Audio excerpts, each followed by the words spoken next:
Hello അസ്സലാമു അലൈക്കും welcome back. എന്തൊക്കെയുണ്ട് വിശേഷങ്ങൾ? എല്ലാവരും സുഖമായിട്ടിരിക്കണമെന്ന് വിചാരിക്കുന്നു. അൽഹംദുലില്ലാ നമ്മളും ഇവിടെ സുഖമായിട്ടിരിക്കുന്നു. നമ്മുടെ നോമ്പൊക്കെ നല്ല റാഹത്തായിട്ട് പോകുന്നു. അപ്പോൾ ഇന്നത്തേത് ഒരു ഇഫ്താർ വ്ളോഗാണ്. നോമ്പ് 8ആണോ 9ആണോ എന്ന് എനിക്ക് കറക്റ്റായിട്ട് അറിയില്ല കേട്ടോ. 9ാമത്തെ ദിവസമാണെന്ന് തോന്നുന്നു. അപ്പം ഇന്നത്തെ ദിവസം എടുത്ത വീഡിയോ ആണ്. അപ്പോൾ ഇതിൽ നല്ലൊരു റെസിപ്പിയൊക്കെ ഷെയർ ചെയ്യുന്നുണ്ട്. നല്ലൊരു തലശ്ശേരി ദം ബിരിയാണിയുടെ റെസിപ്പിയൊക്കെ ഷെയർ ചെയ്യുന്നുണ്ട്. അപ്പോൾ വീഡിയോ എല്ലാവരും സ്കിപ്പ് ചെയ്യാതെ ലാസ്റ്റ് വരെ കാണുക കേട്ടോ. നമ്മുടെ ഇവിടെ നല്ല വെയിലാണ്. കുറേ ദിവസമായി മഴയൊക്കെ പെയ്തിട്ട്. നിങ്ങളുടെ അവിടങ്ങളിലൊക്കെ എങ്ങനെയാണ്? മഴയൊക്കെ പെയ്തോ? നമ്മുടെ ഇവിടെ നല്ല ചൂടാട്ടോ. നല്ല വെയിലും ചൂടുമാണ്. മഴ ജസ്റ്റ് കുറച്ച് ദിവസം മുമ്പ് ഒന്ന് ചാറിപ്പോയതേ ഉള്ളൂ. രാവിലെ തന്നെ നല്ല വെയിലാട്ടോ. അപ്പോൾ അമ്മച്ചി നമ്മുടെ ഉണക്കമുളക് ഉണ്ടല്ലോ അതൊക്കെ കഴുകി വെയിലത്ത് വെക്കാൻ വേണ്ടിയിട്ട് പോവുകയാണേ. പിന്നെ നോമ്പ് വന്നേ പിന്നെ ബിലാലിന് രാവിലെ എല്ലാ ദിവസവും നമ്മുടെ പഴം വാട്ടിയതുണ്ടല്ലോ അതാ കൊടുക്കുന്നത്. അപ്പോൾ അവനെ എണീക്കുന്നതിന് മുമ്പ് ഞാൻ അതൊക്കെ റെഡിയാക്കി വെക്കുകയാണ്. അവനുള്ള പാലും പിന്നെ പഴവും ഒക്കെ റെഡിയാക്കി വെക്കുന്നുണ്ട്. പിന്നെ പൊന്നും മിന്നും ഒക്കെ സ്കൂളിൽ പോയാൽ അവർക്ക് രാവിലെ 8:30 ആകുമ്പം ബസ് വരും. അപ്പോൾ അവർ പോയ ശേഷം കേട്ടോ ഞാൻ വീഡിയോ എടുക്കാൻ തുടങ്ങിയിട്ടുള്ളത്. മക്കൾക്ക് ക്ലാസ്സുള്ള ദിവസമാണെങ്കിൽ ഞാനങ്ങനെ രാവിലെ കിടക്കാറില്ല കേട്ടോ. രാവിലെ സുബഹി നിസ്കാരമൊക്കെ കഴിഞ്ഞിരിക്കുന്ന സമയത്താണ് വീഡിയോസൊക്കെ എഡിറ്റ് ചെയ്യുന്നതും വോയിസ് ഓവർ കൊടുക്കുന്നതൊക്കെ. പിന്നെ നമ്മുടെ ഇൻസ്റ്റഗ്രാമിൽ ഇടാനുള്ള റീലൊക്കെ ഉണ്ടല്ലോ അതൊക്കെ എഡിറ്റ് ചെയ്തുകൊണ്ട് അങ്ങനെ ഇരിക്കും. പിന്നെ ഉറങ്ങുകയാണെങ്കിൽ അങ്ങനെ ഉറങ്ങിപ്പോവും. പിന്നെ അവരെ സ്കൂളിൽ വിടാനൊക്കെ താമസിക്കും. 8:30 ആകുമ്പോൾ കറക്റ്റ് 8:30 ആകുമ്പോൾ ബസ് വരും കേട്ടോ. അപ്പോൾ അവർക്ക് കറക്റ്റ് സമയത്ത് സ്കൂളിൽ പോകാനൊന്നും പറ്റത്തില്ല. അതുകൊണ്ട് ഞാൻ എങ്ങനെ ഇടയത്താഴം കഴിഞ്ഞിട്ട് രാവിലെ കിടക്കാറില്ല കേട്ടോ. അങ്ങനെ ആ ബിലാൽ എഴുന്നേറ്റ് വന്നിട്ടുണ്ട്. അപ്പോൾ അവനുള്ള ഫുഡൊക്കെ ആയിട്ട് ഞാനിങ്ങനെ സിറ്റ് ഔട്ടിൽ വന്നിരുന്നതാ. പിന്നെ എൻ്റെയും ബിലാലിൻ്റെയും രാവിലത്തെ കാര്യങ്ങളും ക്ലീനിങ്ങും കുളിയും ഒക്കെ കഴിഞ്ഞിട്ടുണ്ട്. പിന്നെ നമ്മൾ ഒരു 3 മണിയൊക്കെ ആകുമ്പോഴാണ് കിച്ചണിൽ കയറുന്നത്. അപ്പോൾ ഇന്ന് ബിരിയാണി ഉണ്ടാക്കാനുള്ള പ്ലാന്. നമ്മുടെ തലശ്ശേരി ചിക്കൻ ദം ബിരിയാണി ഉണ്ടല്ലോ അത് വെക്കാനാണ് വിചാരിക്കുന്നത്. ഞാൻ കുറേ പ്രാവശ്യം ഉണ്ടാക്കി നോക്കിയിട്ട് എല്ലാവർക്കും നന്നായിട്ട് ഇഷ്ടമായ ഒരു ബിരിയാണി കേട്ടോ.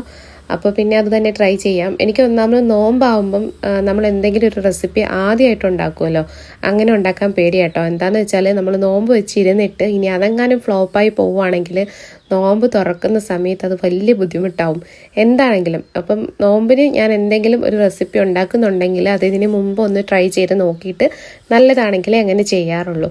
അപ്പോൾ ബിരിയാണിയിലേക്ക് വേണ്ടിയിട്ടുള്ള കാര്യങ്ങളൊക്കെ നേരത്തെ തന്നെ ഒരുക്കിയെടുക്കുക കേട്ടോ.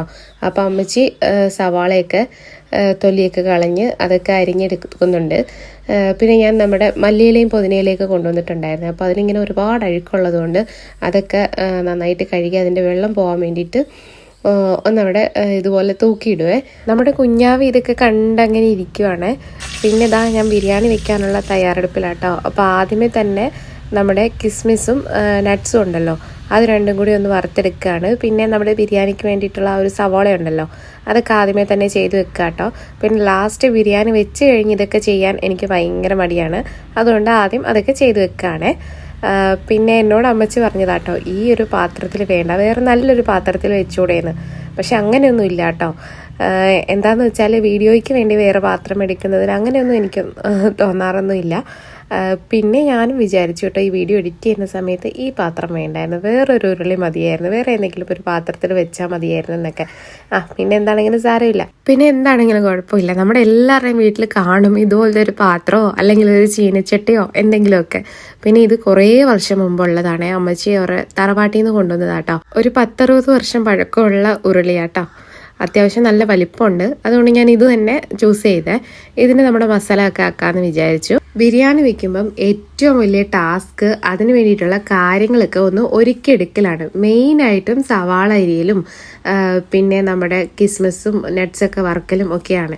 അപ്പം ഞാൻ നമ്മുടെ സവാള ഒന്ന് വഴറ്റാൻ ഇട്ടിട്ടുണ്ട്. കിസ്മിസും നട്ട്സൊക്കെ മൂപ്പിച്ച് കോരിയ ആ ഒരു സെയിം എണ്ണയിൽ തന്നെ കേട്ടോ സവാള വറുത്തെടുക്കുന്നത്. അപ്പോൾ അതിൽ ഹാഫ് നെയ്യും പിന്നെ ബാക്കി ഹാഫ് നമ്മുടെ വെളിച്ചെണ്ണയുമാണ് ചേർത്ത് കൊടുത്തിട്ടുള്ളത്. ഇനി കുറച്ച് ഉപ്പും കൂടി ഇട്ടിട്ട് നന്നായിട്ട് ഇതൊന്ന് വഴറ്റിയെടുക്കണം. ചിലർ ഈ ഒരു മസാല ഉണ്ടല്ലോ കുക്കറിൽ പെട്ടെന്ന് ഒറ്റ വിസിലിന് റെഡിയാക്കി എടുക്കുന്ന കണ്ടിട്ടുണ്ട്. സവാളയൊക്കെ പെട്ടെന്ന് വഴറ്റി കിട്ടും, കുറേ സമയം ഇളക്കിക്കൊണ്ടിരിക്കേണ്ട എന്നൊക്കെ പറഞ്ഞ്.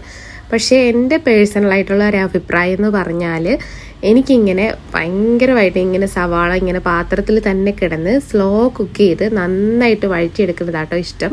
അപ്പോൾ ഞാൻ അത് ആദ്യമേ തന്നെ വഴറ്റാൻ ഇട്ടിട്ടുണ്ട്. ഇനി നമുക്ക് ബാക്കി പണികളൊക്കെ ചെയ്യാമല്ലോ, വെറുതെ സമയവും വേസ്റ്റ് ആക്കണ്ട. ഒന്നാമത് നോമ്പ് കാലമല്ലേ. അങ്ങനെ ഞാൻ ഈ ബിരിയാണിക്ക് വേണ്ടിയിട്ട് ഒരു 6 പച്ചമുളക് നന്നായിട്ടൊന്ന് ചതച്ചെടുക്കുന്നുണ്ട്. ഇത് ഒട്ടും മുളക് പൊടി ചേർക്കാതെ വെക്കുന്ന ബിരിയാണിയാണ്.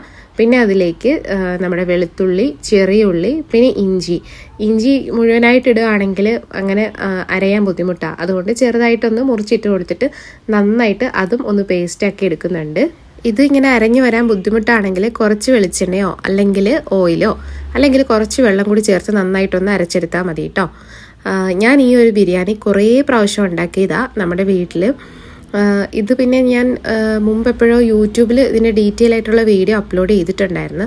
അപ്പോൾ അത് കണ്ടിട്ട് കുറേ ആൾക്കാർ ആ ഒരു ബിരിയാണി ട്രൈ ചെയ്ത് നോക്കിയിട്ട് കുറേ നല്ല ഫീഡ്ബാക്ക് പറഞ്ഞിട്ടുണ്ട് കേട്ടോ. എൻ്റെ പേഴ്സണലായിട്ടും അല്ലാതെയും ഒക്കെ അവർ ട്രൈ ചെയ്ത് നോക്കിയിട്ട് അവരുടെ വീട്ടിലെല്ലാവർക്കും നന്നായിട്ട് ഇഷ്ടപ്പെട്ടെന്നൊക്കെ പറഞ്ഞിട്ടുണ്ട്. അതൊക്കെ കേൾക്കുമ്പോൾ ഭയങ്കര സന്തോഷമാണ് കേട്ടോ. പിന്നെ ഞാൻ ഈ മല്ലിയിലയൊക്കെ നന്നായിട്ടൊന്ന് കഴുകി എടുത്തിട്ടുണ്ട്. അതിലൊക്കെ നല്ലോണം പൊടിയും അഴുക്കും ചെളിയൊക്കെ ഉണ്ട്. അങ്ങനെ നമ്മുടെ മല്ലിയും പുതിനയൊക്കെ ഒന്ന് അരിഞ്ഞെടുക്കുകയാണ്.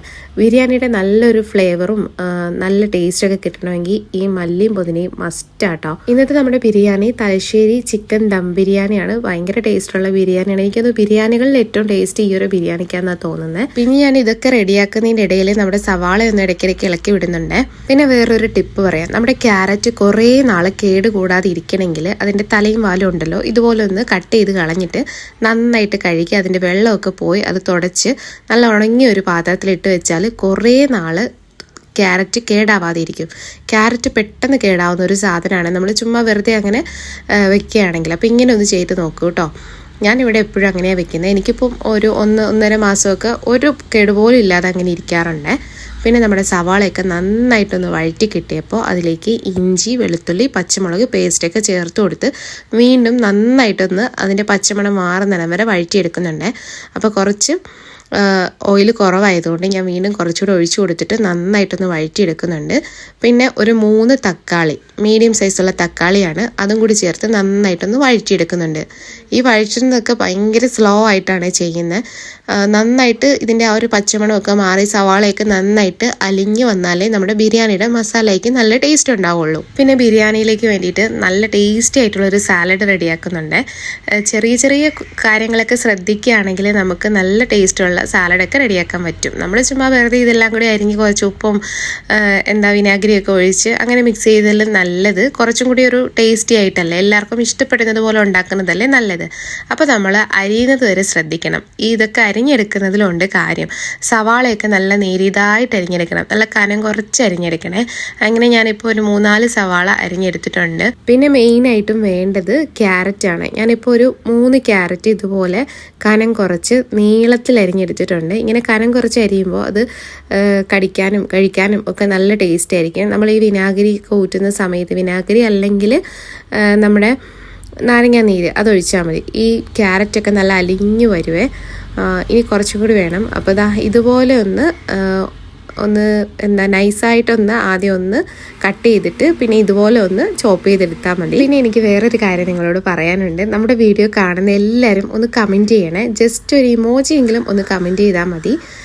പിന്നെ ലൈക്ക് ചെയ്തിട്ട് വീഡിയോ കാണണേ. നിങ്ങൾ ലൈക്ക് ചെയ്യുമ്പോൾ യൂട്യൂബ് തന്നെ യൂട്യൂബിൻ്റെ ആ ഒരു റെക്കമെൻഡേഷൻ ഉണ്ടല്ലോ, അതിൽ നമ്മുടെ ചാനൽ പോവും. അങ്ങനെ യൂട്യൂബ് നമ്മുടെ വീഡിയോ റെക്കമെൻഡ് ചെയ്യും കേട്ടോ. അതുകൊണ്ട് എല്ലാവരും ഒന്ന് ലൈക്കും കമൻറ്റ് ചെയ്യാൻ മറക്കരുത്. പിന്നെ നമ്മുടെ സാലഡിലേക്ക് കുറച്ച് പച്ചമുളക്, ഒരു 2 പച്ചമുളക്, പിന്നെ കുറച്ച് മല്ലിയില, ആവശ്യത്തിനുള്ള ഉപ്പ്, പിന്നെ 1 ടീസ്പൂൺ പഞ്ചസാര, അതും കൂടി ചേർക്കുമ്പോൾ നല്ല ടേസ്റ്റ് ആയിരിക്കുമേ. നാരങ്ങ നീര് അല്ലെങ്കിൽ വിനാഗിരി രണ്ടിലേതെങ്കിലും ഒന്ന് ചേർത്താൽ മതി കേട്ടോ. ഇപ്പോഴും നമ്മുടെ സവാള വഴറ്റി കഴിഞ്ഞിട്ടില്ല കേട്ടോ. അതങ്ങനെ സ്ലോ ആയിട്ട് വഴറ്റിയെടുക്കുന്നുണ്ട്. അങ്ങനെ നന്നായിട്ട് വഴറ്റി കിട്ടിയപ്പോൾ അതിലേക്ക് ചിക്കൻ മസാല, പിന്നെ നമ്മുടെ പെരിഞ്ജീരകപ്പൊടി, കുരുമുളക് പൊടി, ഇത് 3 വട്ടം ചേർത്ത് കൊടുത്തിട്ടുള്ളത്. പിന്നെ മഞ്ഞൾപ്പൊടി, മുളക് പൊടി ഒട്ടും തന്നെ ചേർത്ത് കൊടുക്കുന്നില്ല. ഇനി ഇതിൻ്റെ പച്ചമണമൊക്കെ മാറി നന്നായിട്ടൊന്ന് വഴറ്റിയ ശേഷം കേട്ടോ ഞാൻ ചിക്കൻ ഇട്ട് കൊടുത്തേ. പിന്നെ കുറേ സമയം കാണിക്കുമ്പോൾ നിങ്ങൾക്കും ബോറടിക്കുമല്ലോ. ഈ മസാലയുടെ പച്ചമണവും നന്നായിട്ട് മാറിയാലേ നമ്മുടെ ഈ ഒരു മസാലയ്ക്ക് ടേസ്റ്റ് ഉണ്ടാവുള്ളൂ. പിന്നെ അതിലേക്ക് നല്ല പുളിയുള്ള തൈര് ചേർത്ത് കൊടുത്തിട്ടുണ്ട്. പിന്നെ മല്ലിയിലയും പുതിനയിലയും മസ്റ്റാട്ടോ, അതും കൂടി ചേർത്ത് കൊടുത്തിട്ട് നന്നായിട്ടൊന്ന് വഴറ്റിയെടുക്കുന്നുണ്ട്. നമ്മുടെ സവാളയും തക്കാളിയൊക്കെ ഇത് നന്നായിട്ട് അലിഞ്ഞു വന്നിട്ടുണ്ട്. അപ്പോഴാണ് ഈ ഒരു മസാലയ്ക്ക് നല്ലൊരു ടേസ്റ്റ് ഉണ്ടാവുക. ഇനി ഇതൊന്ന് തട്ടിപ്പൊത്തി വെച്ച് ഒന്ന് വേവിച്ചെടുക്കാം. ഇടയ്ക്കിടയ്ക്ക് തുറന്ന് നോക്കി ഒന്ന് മിക്സ് ചെയ്ത് കൊടുക്കാൻ മറക്കരുത്. പിന്നെ നിങ്ങൾക്ക് ആവശ്യമാണെന്ന് തോന്നുകയാണെങ്കിൽ ചിലപ്പോൾ ഇങ്ങനെ ചിക്കനൊക്കെ കഴുകി വെച്ചിട്ട് കുറേ സമയം ആവുമ്പം അതിങ്ങനെ ഡ്രെയിൻ ചെയ്തെടുക്കുമ്പോൾ അതിൻ്റെ ആ വെള്ളമൊക്കെ പോയിട്ട് ചിക്കൻ ഭയങ്കര ഡ്രൈ ആവും. ആവശ്യമാണെങ്കിൽ മാത്രം കുറച്ച് വെള്ളം കൂടി ഒഴിച്ചു കൊടുത്താൽ മതി കേട്ടോ. പിന്നെ നമ്മൾ റൈസ് കുക്ക് ചെയ്തെടുക്കാൻ പോവാണ്. അതൊന്നുമില്ല, നമ്മുടെ സാധാരണ ഗീ റൈസ് ഉണ്ടല്ലോ, അത് ചെയ്യുന്ന പോലെ ചെയ്തെടുത്താൽ മതി. അത് പിന്നെ എല്ലാവർക്കും അറിയുന്നുണ്ടാവും. കുറച്ച് നെയ്യ് ഒഴിച്ചിട്ട് പിന്നെ നമ്മുടെ സ്പൈസസ് ഉണ്ടല്ലോ, സ്പൈസസ് ഒക്കെ ഇട്ട് കൊടുത്തിട്ട് ആവശ്യത്തിനുള്ള ഉപ്പും പിന്നെ അരിയുടെ ഇരട്ടി വെള്ളം ആട്ടോ ചേർക്കുന്നത്. ഞാനിപ്പോൾ ജീരകശാല റൈസാണ് ചേർത്തിരിക്കുന്നത്. അപ്പം ചെറിയ അരി ഉണ്ടല്ലോ, അപ്പോൾ അരിയുടെ ഇരട്ടി വെള്ളം കൂടി വെച്ചിട്ട് ഈ ചോറൊന്നും ഒട്ടാതിരിക്കാൻ വേണ്ടിയിട്ട് കുറച്ച് നാരങ്ങാനീരൊന്നും ഒഴിച്ചു കൊടുക്കുന്നുണ്ട്. പിന്നെ ഈ ചോറൊന്ന് ഹാഫ് കുക്കായി വരുമ്പോൾ കുറച്ച് നെയ്യും കൂടി ചേർത്ത് കൊടുത്താൽ മതി കേട്ടോ. അടിപൊളിയായിട്ട് വന്നിട്ടുണ്ട്, നല്ലൊരു സ്മെല്ലൊക്കെ വരുന്നുണ്ട്. സത്യമായിട്ട് നോമ്പായിട്ട് ഇങ്ങനെയൊന്നും പറയരുതെന്നാ, പക്ഷെ ഇത് പറയാതിരിക്കാൻ പറ്റത്തില്ല കേട്ടോ, അതുകൊണ്ട് പറയുന്നതാ. ചെയ്യുന്നേ എന്താ ചെയ്യുന്നേ?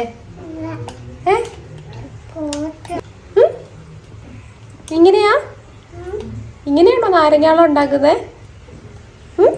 എന്ത് ചെയ്യുവാ? ഇതാണ് എനിക്ക് ഏറ്റവും സന്തോഷമുള്ളൊരു പാർട്ട്. നമ്മുടെ ബിരിയാണിയുടെ കാര്യങ്ങളൊക്കെ സെറ്റായി. ഇനി ദം ചെയ്തെടുക്കണം. നമ്മുടെ ഗീ റൈസ് റെഡി ആയിട്ടുണ്ട്. പിന്നെ നമ്മുടെ മസാല റെഡി ആയിട്ടുണ്ട്. മസാല കാണുമ്പോൾ തന്നെ അറിയാട്ടോ അടിപൊളിയാന്ന്. പിന്നെ നമ്മുടെ കിസ്മിസും സവാളയൊക്കെ വറുത്ത് വെച്ചിട്ടുണ്ട്. പിന്നെ മല്ലിയില പുതിനയില അത് റെഡിയാക്കിയിട്ടുണ്ട്. അപ്പോൾ ഇനി ദം ചെയ്തെടുക്കണം. അപ്പോൾ ആദ്യത്തെ ലെയറായിട്ട് മസാല കുറച്ച് കൂടുതൽ വെച്ച് കൊടുക്കുന്നുണ്ട്. അതിൻ്റെ ആ ഒരു ഗ്രേവി ഉണ്ടല്ലോ, ആ ചാറോട് കൂടിയിട്ടുള്ള മസാല അത് കുറച്ച് കൂടുതൽ താഴെ വെച്ച് കൊടുക്കുന്നുണ്ട്. എന്താണെന്ന് വെച്ചാൽ നമ്മളിത് കുറച്ച് സമയം ദമ്മിൽ വെക്കുമല്ലോ, അപ്പോൾ അതുകൊണ്ടാണ് അങ്ങനെ വെച്ച് കൊടുക്കുന്നത്. പിന്നെ നമ്മുടെ റൈസ് ഉണ്ടല്ലോ, അത് ഇതിൻ്റെ മുകളിലേക്ക് ഇട്ട് കൊടുക്കുകയാണ്.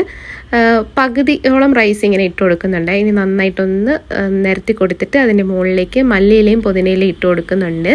പിന്നെ നമ്മൾ നേരത്തെ ഫ്രൈ ചെയ്ത് വെച്ചിട്ടുള്ള സവാളയും കശുവണ്ടിയും മുന്തിരിയും അതൊക്കെ ചേർത്ത് കൊടുക്കുന്നുണ്ട്. എല്ലാം ചേർത്ത് കൊടുക്കണ്ട കേട്ടോ. ഇനി നമുക്ക് ഒരു ലെയറും കൂടി ബാക്കിയുണ്ട്. വീണ്ടും ബാക്കിയുള്ള ചിക്കനും കൂടി ഇങ്ങനെ മുകളിലേക്ക് ഫുള്ളായിട്ട് ഇട്ട് കൊടുക്കുന്നുണ്ട്. 2 ലെയറായിട്ടാട്ടോ ചെയ്യുന്നത്. അങ്ങനെ ഈ മസാല എല്ലാം ഇട്ട് കൊടുക്കുന്നുണ്ട്. പിന്നെ നോമ്പല്ലെങ്കിൽ നമ്മൾ ഈ മസാല ഉണ്ടാക്കിയ ആ ഒരു പാത്രം ഉണ്ടല്ലോ, അതിൽ കുറച്ച് റൈസ് ഇട്ടിട്ട് അങ്ങനെ കഴിക്കുക, ഭയങ്കര ടേസ്റ്റാണ്. ഇപ്പോൾ പിന്നെ നോമ്പായതുകൊണ്ട് ഒന്നും പറ്റത്തില്ലല്ലോ. പിന്നെ അതിൻ്റെ മുകളിലേക്ക് നമ്മൾ നെയ്യ് ഒഴിച്ചു കൊടുത്തിട്ടുണ്ട്. പിന്നെ മല്ലിയില പുതിനയില കാഷ്യൂം റൈസിൻസും സവാളയൊക്കെ ഇട്ട് കൊടുത്തിട്ട് ഇനി ഇതൊന്നും തമ്മിലിരിക്കണം. ആ ഒരു സമയം കൊണ്ട് ഞാൻ നമ്മുടെ ഹിറ്റായ മുട്ട ചമ്മന്തി റെഡിയാക്കുക കേട്ടോ. ഞാനിവിടെ ഒരു പ്രാവശ്യം ഉണ്ടാക്കിയപ്പം എല്ലാവർക്കും നന്നായിട്ട് ഇഷ്ടപ്പെട്ടെ. അപ്പോൾ ഇന്നും മുട്ട ചമ്മന്തി മതി എന്ന് പറഞ്ഞു. അങ്ങനെ നമ്മുടെ തേങ്ങയൊക്കെ സെറ്റാക്കി എടുത്തിട്ടുണ്ട്. ഞാൻ ഇതിൻ്റെ ഡീറ്റെയിൽ ആയിട്ടുള്ള റെസിപ്പി കഴിഞ്ഞ വ്ളോഗിൽ ഷെയർ ചെയ്തിട്ടുണ്ടായിരുന്നു. അപ്പോൾ ആ ഒരു വ്ളോഗിൻ്റെ ലിങ്ക് ഞാൻ താഴെ ഡിസ്ക്രിപ്ഷനിലോ അല്ലെങ്കിൽ മുകളിൽ ഐ കാർഡിലോ അല്ലെങ്കിൽ എൻ്റെ സ്ക്രീനിലോ എവിടെയെങ്കിലുമൊക്കെ കൊടുക്കാം കേട്ടോ. പിന്നെ ഞാൻ ഇതിൻ്റെ ഷോർട്ട് വീഡിയോ ഒക്കെ ഇട്ടിട്ടുണ്ട്, ഭയങ്കര ടേസ്റ്റാണ്. അങ്ങനെ നമ്മുടെ മുട്ട ചമ്മന്തിയിൽ മുട്ടയുടെ ഉണ്ണിയൊക്കെ ഇട്ട് മിക്സ് ചെയ്തിട്ട് നമ്മുടെ മുട്ട പുഴുങ്ങിയെടുത്ത മുട്ടയുണ്ടല്ലോ അതിൻ്റെ ഉള്ളിലേക്ക് ഈ ഉണ്ണി ഇരുന്ന സ്ഥലത്ത് ഈ ഒരു ചമ്മന്തി മിക്സ് ചെയ്തിട്ട് നമ്മളൊരു കടലമാവ് മിക്സ് ഉണ്ടാക്കുന്നുണ്ട്, അതിൽ മുക്കി പൊരിച്ചാൽ മതി കേട്ടോ.